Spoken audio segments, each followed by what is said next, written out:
Hello everyone, welcome to Mr.G Tech Tamil. இன்றைக்கி நம்ம இந்த வீடியோவில் என்ன பார்க்குறோன்னு பார்த்தீங்கன்னா, நம்ம மொபைல் பார்த்திங்கன்னா இந்த மாதிரி ஸ்க்ரீனை வந்துட்டு நீங்கள் வீடியோவில் பார்க்குற மாதிரி எப்படி ஸ்க்ரீன் ரெக்கார்டு பண்ணுறது அப்படின்னு சொல்லி பார்க்குறோம். நம்ம ஃபோன்லேயே பார்த்திங்கன்னா எப்படி வந்துட்டு நம்ம ஸ்க்ரீனை அப்படியே லைவாக ரெக்கார்டிங் பண்ணுறதுன்னு பார்க்கலாம். இதுக்கு நான் என்ன ஆப் யூஸ் பண்ணிகிட்ருக்கேன்னு பார்த்தீங்கன்னா, Xrecorder அப்படின்னு சொல்லி நீங்கள் ப்ளே ஸ்டோரில் சர்ச் பண்ணிங்கன்னா அது ரெக்கார்டர் வரும். ஸ்க்ரீன் ரெக்கார்டர் மைனஸ் போட்டு Xrecorder, இது ஒரு இன்சாட் ஆப். ஓகேங்களா, நீங்கள் இன்சாட் கேள்விப்பட்டிருப்பீங்க, ஃபேமஸ் ஒரு வீடியோ எடிட்டிங் ஆப் கம்பெனி, அவங்களோட ஆப் தான் இதுவும் ஸ்க்ரீன் ரெக்கார்டர் ஆப். ஓகேவா, அந்த ஆப் வந்தீங்கன்னா ரொம்ப யூஸ்ஃபுல்லாக இருக்கும், ரொம்ப சிம்பிளாக இருக்குது. ஸோ இந்த ஆப் பார்த்திங்கன்னா இங்கே இருக்குது, Xrecorder பார்த்தாலே தெரியும், கேப்சர் எனிதிங் அப்படின்னு சொல்லி இந்த ஆப்பு ரொம்ப சிம்பிளானது தாங்க. ஸோ லைவாக பார்த்திங்கன்னா இன்றைக்கி ரெக்கார்ட் ஆகிட்டுருக்கு. ரெக்கார்டான வீடியோஸ்லாம் இங்கே இருக்கும். ஓகேவா, அதுமாதிரி செட்டிங்ஸ் இருக்கும். ஓகே, கொஞ்சம் ஆட்ஸ் இருக்குது. நெட்டை ஆன் பண்ணி வச்சிங்கன்னா அந்த மாதிரி ஆட்ஸ் வரும். ஸோ நெட்டை ஆஃப் பண்ணி வச்சுக்கோங்க. ஸோ அடுத்து செட்டிங்ஸில் பார்த்திங்கன்னா நிறைய ஆப்ஷன் இருக்கும். ஓகேவா, நீங்கள் உங்களுக்கு ஏற்ற மாதிரி யூஸ் பண்ணிக்கலாம்.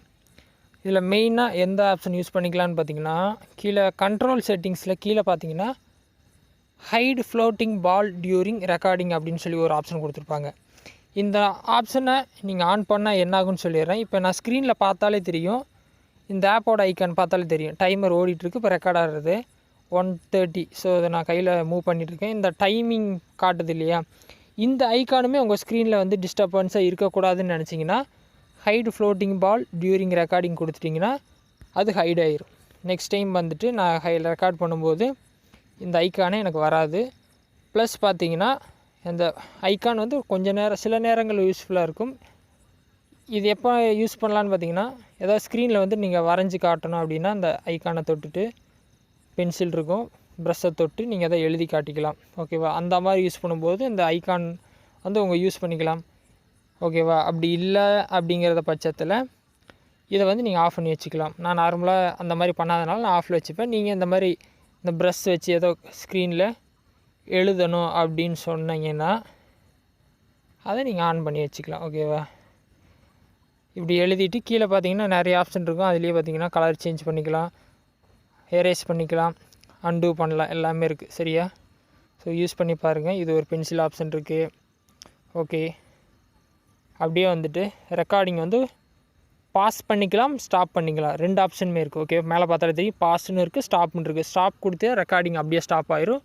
பாஸ் கொடுத்தா அப்படியே பாஸ் பண்ணி வச்சுக்கலாம். கொஞ்சம் நேரம் கழிச்சு மறுபடியும் பாஸ் எடுத்து விட்டிங்கன்னா அப்படியே ரெக்கார்ட் ஆகிக்கும் கண்டினியூவாக.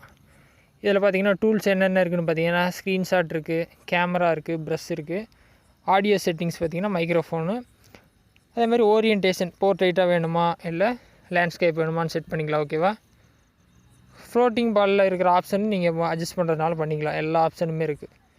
ஸோ இனிமேல் பார்த்திங்கன்னா நீங்களும் இந்த மாதிரி வந்து உங்கள் ஸ்க்ரீனில் லைவாக ரெக்கார்ட் பண்ணணுன்னு விரும்புனீங்கன்னா இந்த ஆப்பை ட்ரை பண்ணி பாருங்கள். கண்டிப்பாக ரொம்ப சிம்பிளாகவும் இருக்கும், யூஸ்ஃபுல்லாக இருக்கும். ஸோ இந்த ஆப்பை யூஸ் பண்ணுறதுல டவுட்ஸ் இருந்தால் வீடியோட கமெண்ட்ஸில் சொல்லுங்கள். ஃபஸ்ட் டைம் சேனல் வந்திருந்தீங்கன்னா மறக்காமல் சப்ஸ்கிரைப் பண்ணி சப்போர்ட் பண்ணுங்கள். இன்னொரு யூஸ்ஃபுல்லான கண்டென்ட்டில் உங்களை நாளைக்கு சந்திக்கிறேன். நன்றி, வணக்கம்.